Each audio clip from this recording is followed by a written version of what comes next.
Official Voltus 5 merchandise, mainly t-shirts, placed at the entrance. We immediately bought a couple of shirts, seeing as there were some t-shirt variants already sold out this early in the event. The merch were event exclusive, so this will be our little remembrance for ToyCon 2022.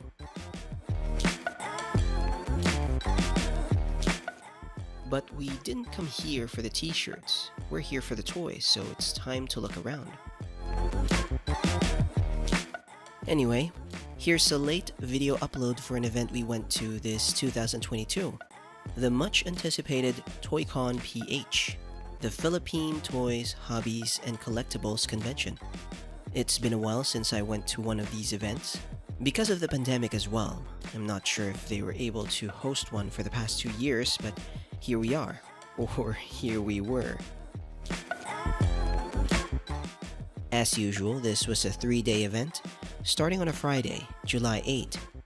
We went the next day.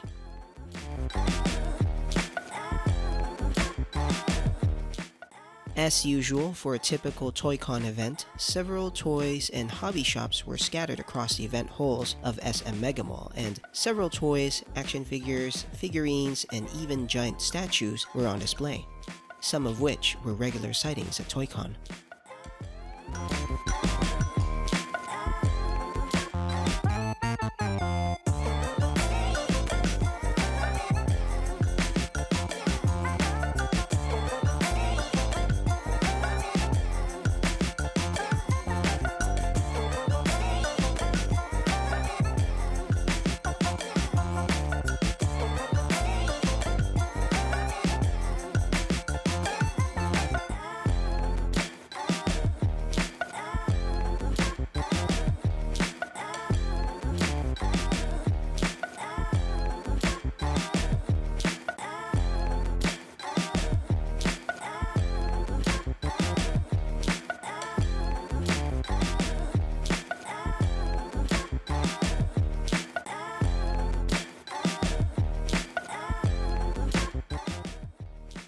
There were also featured guests in the event.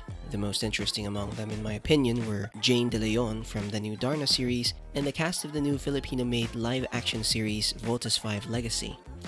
We didn't get to see them though. There were already too many things to look at.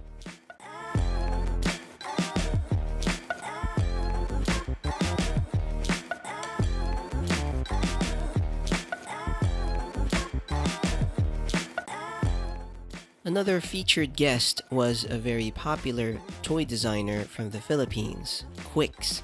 They were selling toys from their Bullet Punk series, the main attraction of which was their ToyCon exclusive figure V63.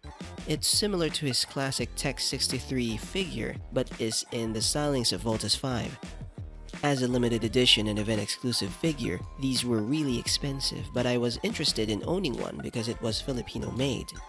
Unfortunately, there was a really long queue for it that you also had to pre-register for, as it was extremely popular. It was sold out in no time, and only the smaller V63 micros were available at the end of the day. I didn't get one because I wanted one in its classic size.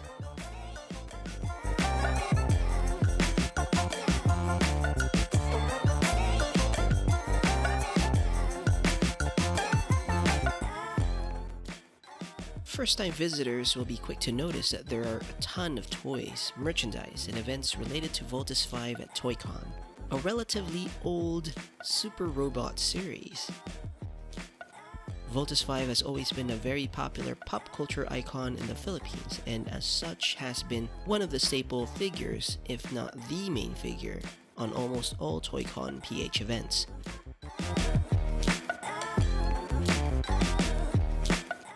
Another Filipino toy I'm interested in were some official Combatron figures, which was a popular series featured in a serialized Filipino comic book back in the day, Funny Comics. I opted not to buy one though, as it was even more expensive than the V63, if I recall correctly.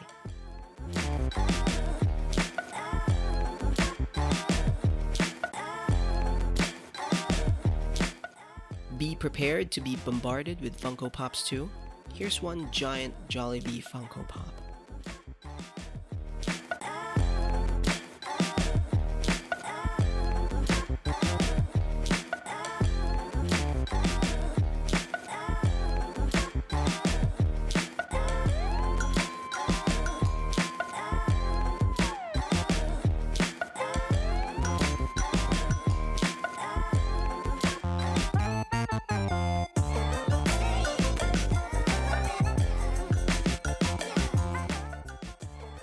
found this shop interesting and bought a couple of keychains as souvenirs.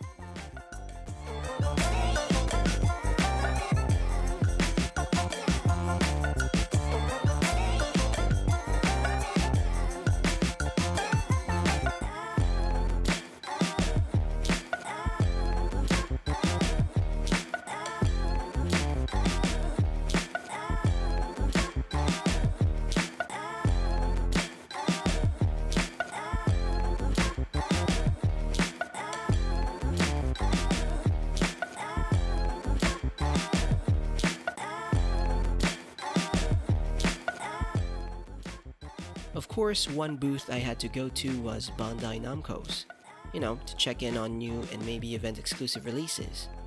In the end, I didn't buy anything.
For events like these, I was mostly only interested with stuff that I can only see or buy in it. The regular toys that were being sold, to be honest, did not interest me. Most were also not discounted, so in my mind, there's really no benefit in me buying these off at ToyCon. I can just get them online or in one of their physical stores at a later time. So most of the things I've shown you here were just us having a stroll before heading out. However, the majority of our time was spent in another hall specifically assigned for toy groups and owners to display their collection, the Toy Gallery. We went almost straight to this section after buying the Voltusfy t-shirts.